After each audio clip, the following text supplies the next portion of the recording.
Friday is the fourth and final day of the Cheltenham Festival. Pretty bad day tipping wise yesterday. I don't think we're back to single winner. So hopefully we'll get back on track today on the final day. Starts at 1:30 in the Triumph Hurdle. I'm going to stick with the favourite here, Lossiemouth, who's 2 from 3 over the hurdles, but should really be 3 from 3. Was a bit unlucky last time, got a bit of trouble in running. Obviously trained by Willie Mullins, who won this last year. Paul Townend's booked to ride, obviously the stable first string. He didn't jump ship to the other horse. I don't blame him. I'd stick with this one. 13-8 seems a fair enough price. If she'd won last time out, she'd probably be an odds-on shot, so you're probably getting a better price than you would. Obviously, we've seen what Willie Mullins did with Energumene, got him back to form.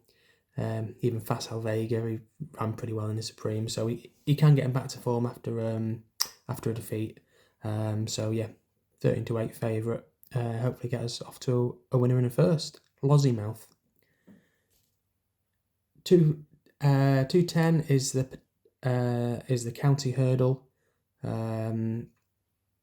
The horse I like here is in the same ownership as Lossiemouth, and it's Sharjah for the Willie Mullins team, ridden by Patrick Mullins. And he's got to carry a lot of weight here. He's top weight, but Willie Mullins has done this in the past with a top class horse and bringing them back down into a handicap. I think Arctic Fire and Wicklow Brave, I'm not sure if they won this race or went quite close to winning anyway. So Sharjah is finished second in 2 champion hurdles. He's a multiple Grade 1 winner. His form ties in with State Man, Honeysuckle, all these top horses. He's got a chance here.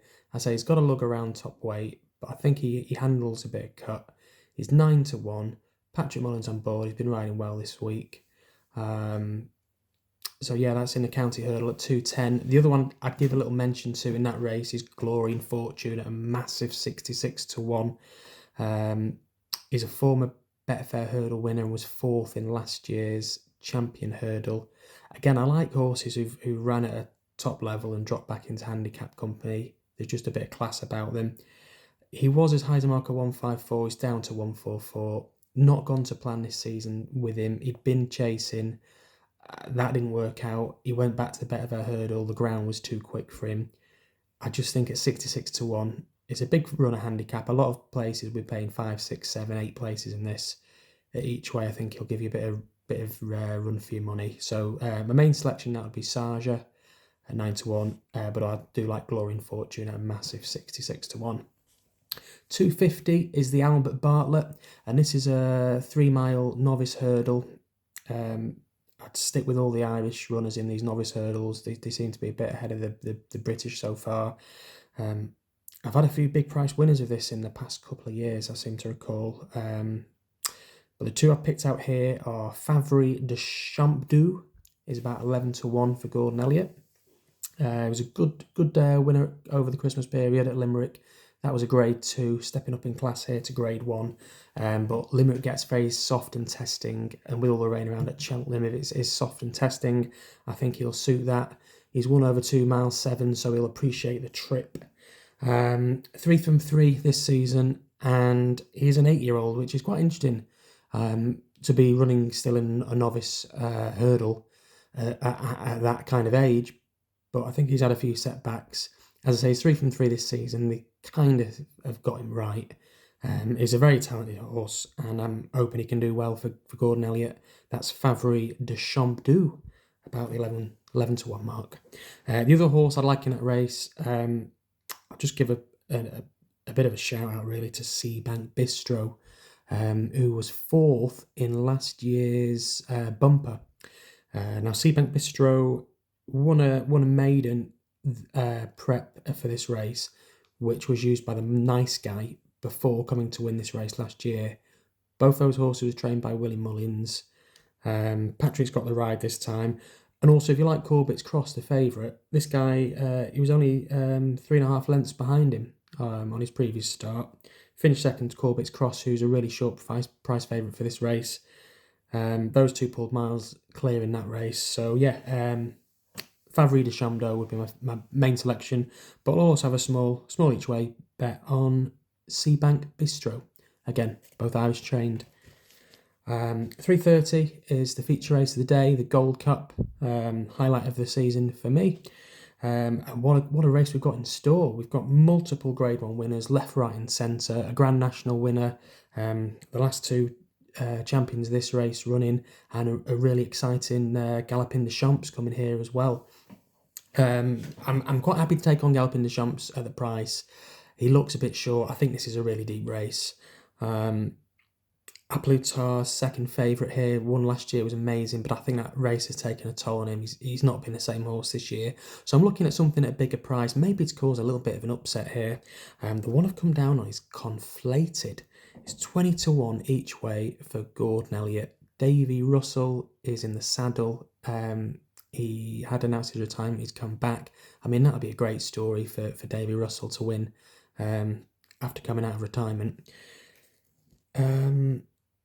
Last year he won the Irish Gold Cup 2022 before going to Cheltenham and running in the Ryanair. Now, as I mentioned yesterday, the guy who owns Ryanair has a lot of these horses that he owns, and he always wants to run a good one in his own race. That was a mistake. He's never a 2.5 miler. He couldn't go with the pace that Allaho went. He wants 3 miles. This is 3 mile 2. That'll probably suit. He's a very good jumper. Travels very well. Won a Grade 1 this season at Leopardstown over the Christmas period. Has been put away since. I don't blame them for not taking him back for the Dublin Racing Festival. So 20-1 Conflated. Hopefully he can be a bit of a surprise. I'm going to back him winning each way. The other one I'm going to back, just because his form figures at Cheltenham's brilliant, is Manila Indo, who won this 2 years ago and finished second last year. Form figures at Cheltenham, first, second. He comes alive this time of year. The Bromhead stable seems to have found a little bit of form. So 18-1, I'll have a small little saver on him as well. But yeah, I put two up in a couple of these races just because it's such big fields. So I think you need to have two on your sides when you're looking at kind of 20 runners in these kind of races. So Conflated and Manila Indo, but I don't see Manila Indo winning, but I can see him running on to place. Whereas Conflated, I can actually see him hitting the frame. Next up, 4:10 is the Fox Hunters. It's not a race I've got a very strong opinion in, but I'm going to side with Billaway. He won it last year. His whole season revolves around this. Another ride for Patrick Mullins, actually. He's got a few that I fancy today, actually. He's a bit of a course specialist, again, a bit like Manila Indo. Former figures of second, first. In fact, he finishes second or first in most of his races. I think it's something in like 16 of his last 18 races, finished in the first 2. So definitely one to play each way, 8-1. He's the defending champion. He's getting on a bit 11. But I think his whole season revolves around this.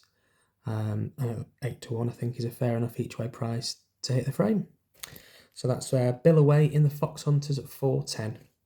The penultimate race of the day, of the festival, is the Mares Chase. It's only its 3rd season, so we're still not too sure what to look for in horses coming into this. But the one that I do like is Impervious. Now she's 3 from 3 over fences. Won a Grade 2 won a Grade 2 over Christmas, I think it was, which the form worked out quite well from that race. And that was against her own sex, against mares. And last time she went into open companies, took on the boys, took on the geldings. She beat a horse called Journey with Me, who I really like. I think he's quite a smart horse. He's gone out and won since. So the form's looking well. The soft ground, that'll suit. I don't see any problems there. Impervious is second favourite in the market, about 2-1. I'd rather back her over Allegory Devassi. Just a bit worried about Allegory Devassi's jumping.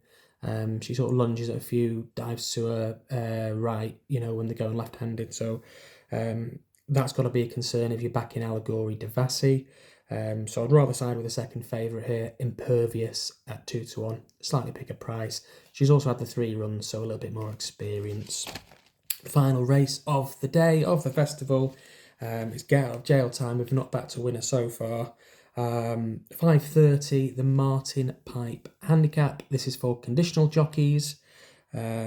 The horse I like here is a Gordon Elliott trained hurdler, and a lot of his hurdlers been running well this week. I think he's had a few hit the frame, a few placed.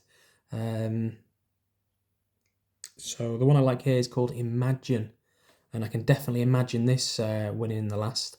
It's 11-2. I think it's currently third or fourth favourite. Ben Harvey's been booked to ride, who's already had a win on the board at the festival this week when he rode Seddon. I just had a quick look at his runs. It's one of those, they've been running at over 2 miles to give it a nice handicap. Now they're stepping it up to 2.5 here. It's finished first and second on all its races so far. I say Gordon Elliott knows what he's doing with his handicap, as we saw with Jazzy Matty on the Tuesday, and I think same ownership as well, and same trainer.